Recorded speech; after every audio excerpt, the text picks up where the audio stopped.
मेरा नाम बदल सिंह है। हम लोग सभी जो भी हैं यहाँ 300-400 की संख्या में सभी ने ऑर्डिनेंस फैक्ट्रियों से अप्रेंटिस किया है, जो कि हिंदुस्तान की अलग अलग राज्यों में स्थित हैं। ठीक है ना। तो वहाँ से हम लोगों ने, किसी ने 3 साल का, किसी ने 1 वर्ष का। तो 1 वर्ष पहले 2014 में 14 अगस्त 2014 में नरेंद्र मोदी के उसमें कौशल विकास मिशन योजना के अंतर्गत अप्रेंटिस एक्ट में बदलाव किए गए। 14 अगस्त 2014 को लोकसभा में बिल पारित हो चुका है, पास हो गया। 26 नवंबर 2014 को राज्यसभा में पास हो गया।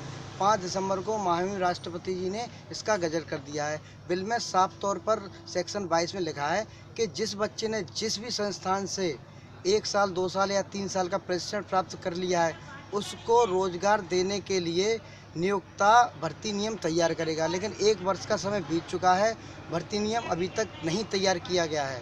हमारा कलकत्ता बोर्ड है, रिक्वायरमेंट कोलकाता है, जो कि रक्षा मंत्रालय के अंतर्गत आता है। ना ही हमारी रक्षा मंत्रालय सुन रहा है, ना ही हमारा कलकत्ता बोर्ड सुन रहा है। आज हमारा यहाँ 6वां दिन था और पता नहीं कितने दिनों तक हमें यहाँ बैठना पड़े। हो सकता है अगर हमारा इन 2-4 दिनों में कुछ नहीं हुआ तो सभी जो भी 300-400-500 लड़का यहाँ पर स्थित है, वो सामूहिक भू हड़ताल करेगा।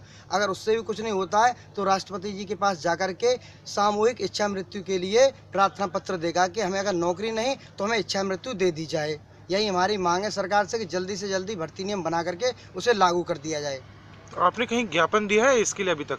नहीं, अभी ज्ञापन नहीं दिया है। ज्ञापन कल हम पहुंचा रहे हैं। हमने सूचना पत्र सभी को भेज दिया है, जैसे कि रक्षा मंत्रालय, बोर्ड कोलकाता, राष्ट्रपति जी, प्रधानमंत्री जी, रक्षा मंत्री जी। इनको बाई पोस्ट सूचना पहले से दी जा चुकी है कि हम लोग 1 दिसंबर से यहाँ पर धरना दे रहे हैं, अनिश्चितकालीन धरना। और यह हमारा पहला धरना नहीं, इससे पहले हम 27 जुलाई 2015 को भी धरना दे चुके हैं 5 दिनों का। वहाँ भी वो भी ज्ञापन हम दिया था, लेकिन अभी तक उस पर कोई कार्रवाई नहीं हुई है।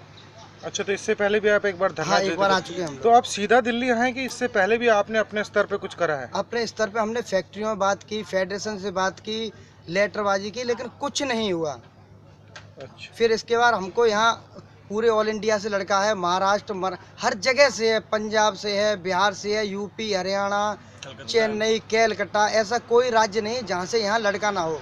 कुछ लड़कियाँ भी थी, लेकिन कुछ हमारे पास व्यवस्था, रुकने का व्यवस्था नहीं, तो हमने उन लोगों को भेज दिया। अब वो दोबारा आ रही हैं।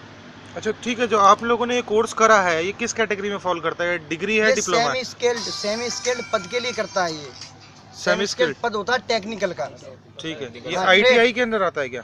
ये आईटीआई, कुछ लोग आईटीआई करने के बाद करते हैं, कुछ लोग डायरेक्ट करते हैं। जैसे 2 साल का किसी ने आईटीआई किया किसी भी चीज़ का, तो उसको 1 वर्ष का कोर्स कराया जाता है। अगर वो डायरेक्ट करता है तो उसको प्लस आईटीआई का जोड़ करके 2 वर्ष 3 वर्ष का करना पड़ता है। इसी तरह से अलग अलग ट्रेड का अलग अलग कोर्स होता है।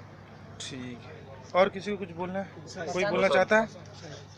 मैं शाहिद सलीम कानपुर से हूँ, ऑर्डिनेंस पैराशूट फैक्ट्री। सर, इस प्रकरण के चलते हुए सभी बच्चों की एज बहुत निकल रही है, और जिससे जो है सबकी ज़िंदगी एकदम स्पॉइल हो रही है, जिससे जो है और रक्षा मंत्रालय हम लोग की कुछ सुन नहीं रहा है। इसके लिए आप आगे कुछ करिए। कोई और? प्रशांत भैया। जी, मैं प्रशांत कुमार चौधरी MSF कोलकाता से हूँ।